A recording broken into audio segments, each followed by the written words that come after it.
Hi Eve, hi Tom. Tom, I don't think we've met yet. I'm Jonathan and this is my colleague David.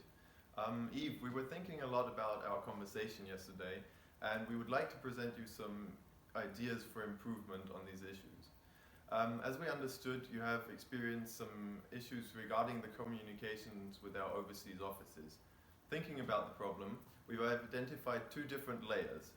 On the first hand, there appears to be a physical gap, as our equipment doesn't really give you the feeling of having a real conversation, being in the same room. But also, we think that there might be a cultural gap, seeing that our colleagues in Asia and especially also the States are of quite different mindsets, and that can make communication quite challenging.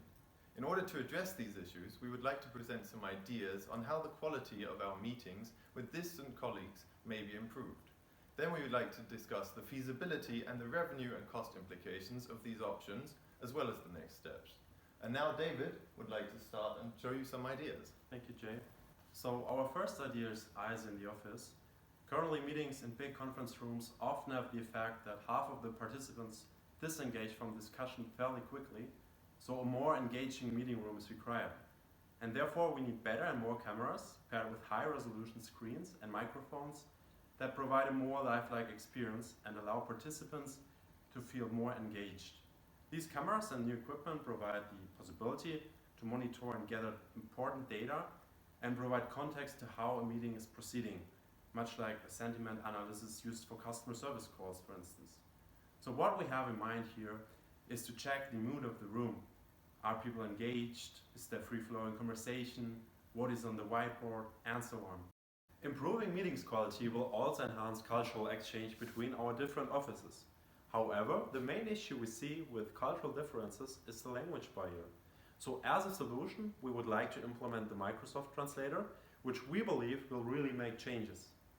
It allows us to turn spoken words into text and then reads them out to our partners in the foreign offices. Also, it will record our conversation and generate meeting protocols.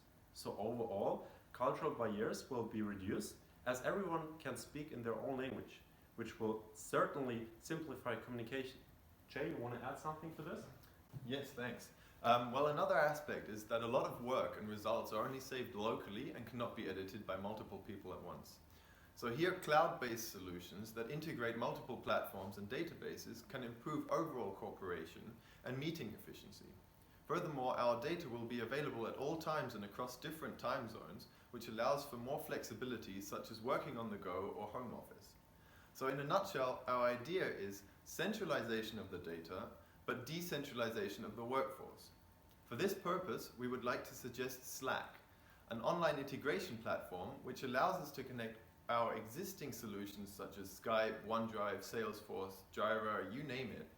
And it will also allow us to analyze our data and the data gathered through eyes in the office to help change the communication in our company for the better, especially when we pair it with artificial intelligence and machine learning. Sorry to interrupt you, Jay, but Eve looks a bit skeptical. So could you please explain what you actually mean by artificial intelligence and machine learning? Yes, sure. I know that AI and ML, they're the sort of modern buzzwords, but why don't you just take a look? Hi, Eve. So cloud-based video conferencing solutions give us access to huge amounts of data about meeting habits. This data, aided by artificial intelligence and machine learning, could allow us to optimize the use of the platform and increase the effectiveness of meetings. Many of the other trends in technology, for example, virtual assistants and facial recognition, are, in effect, powered by AI. At a basic level, AI could enable us to determine optimal meeting length, ideal number of participants, or best time of the day to hold a meeting to improve productivity.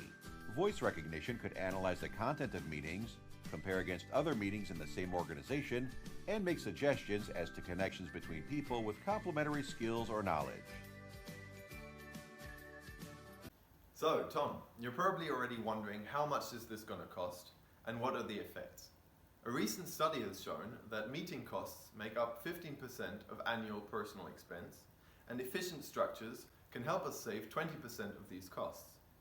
So, what are the investments required?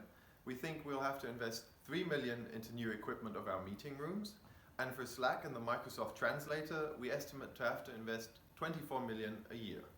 This may sound a lot at first, but if you look at the chart, you can see that we estimate to save 10% of our meeting costs this year and 15% next year, which will amount to 67 million in 2018 and roughly 121 million in 2019.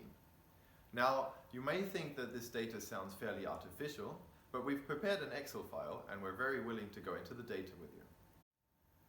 So, David, would you like to sum up our options? Yeah, it's a pleasure, Jay.